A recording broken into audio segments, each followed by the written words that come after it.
Olá, alunos do sétimo ano, tudo bem com vocês? Estamos aí, mais uma semana com os Planos de Estudos Tutorados de Minas Gerais, os PETs. Agora é o PET volume 4 de 2021. Chegamos aí então, ao último PET, o PET do quarto bimestre. Lembrando que muitos alunos já estão retornando, no ensino híbrido, já estão retornando às escolas, mas eu vou continuar fazendo os vídeos aqui no canal, então já se inscreva, porque toda semana tem vídeo novo aqui, beleza? Então pegue seu caderno e vamos juntos fazer as atividades dessa semana. Vamos lá! Essa semana, pessoal, a gente vai falar do ciclo do açúcar. O ciclo do açúcar, no Brasil, que vai aí de meados do século XVI até meados do século XVIII. Então, esse período aí que a gente vai ter o açúcar como principal produto, de exportação do Brasil, e todo um projeto de colonização efetivamente colocado por Portugal. Bom, primeiro, vamos pensar por que da escolha do açúcar, Por que o açúcar foi escolhido para poder ser produzido no Brasil? Os portugueses já dominavam as técnicas de produção do açúcar, então eles já conheciam, eles já sabiam como produzir, Lembrando que o açúcar é produzido a partir da cana-de-açúcar, que é plantada, depois colhida, depois ela é moída, depois você faz a garapa, depois você cozinha ela, Depois a gente vai falar um pouco mais desse processo aí. Então os portugueses já conheciam esse processo, então para eles era mais fácil implementar algo que eles já conheciam.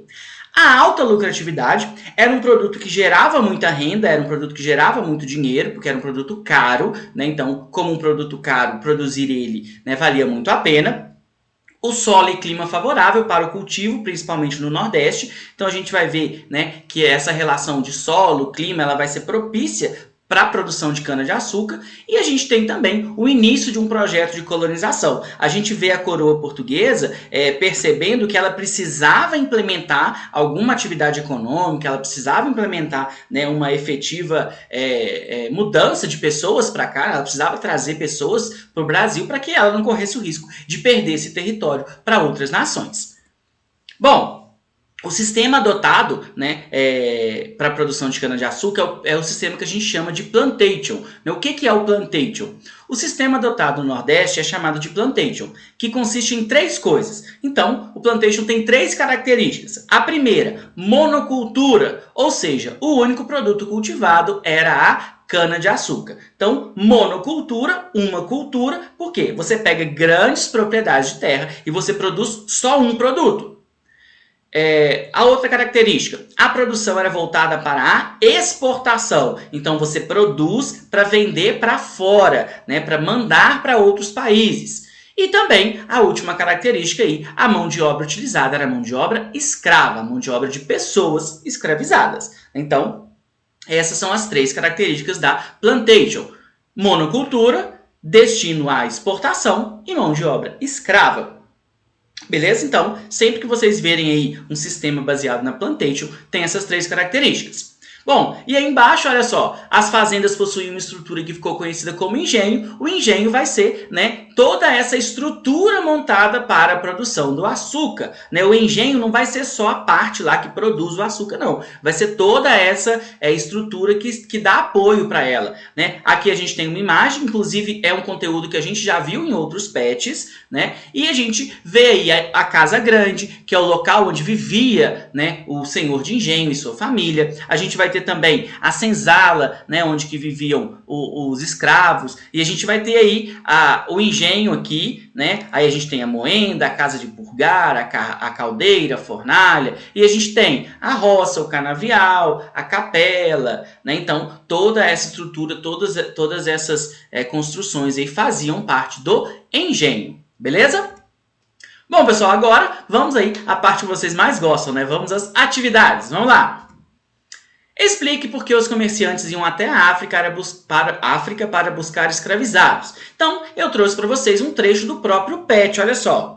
A mão de obra escravizada era trazida da África e esse comércio também se tornou lucrativo, pois os portugueses iam até o continente africano levando cachaça e fumo para trocar por pessoas escravizadas. Aqui no Brasil, essas pessoas eram vendidas a altos preços, gerando um lucro enorme para os comerciantes. Então, é um aspecto muito importante que a gente tem que levar em conta quando a gente fala na escravização dos africanos, que é o quê? A escravidão, ela ela existiu por muito tempo no Brasil justamente porque ela era um comércio extremamente lucrativo. Era um comércio que dava muito dinheiro aos traficantes de escravos. Por isso que os escravizados, né, eram, né, capturados lá na África, né, devido a essa lucratividade do comércio, ok? Na número 2, explica o que era o sistema de plantation. A gente já viu isso aí, né? Que o sistema de plantation tem 3 características. Quais são essas características? A monocultura, né? Produção de um único produto. Produção era voltada para exportação e o uso da mão de obra escrava. Então, essas 3 aí características da plantation. Monocultura, produção voltada para exportação e mão de obra de escravizados, né? Mão de obra escrava, ok? Na número 3, leia o texto. A maior parte dos escravizados que aportaram inicialmente no Brasil provinha das colônias portuguesas na África. Eram negros capturados nas guerras tribais e negociados com os traficantes em troca de produtos como aguardente, fumo e outros. Os portos que recebiam o maior número de escravizados no Brasil eram Salvador, Rio de Janeiro e Recife. Desses portos, os escravizados eram transportados aos mais diversos locais do Brasil.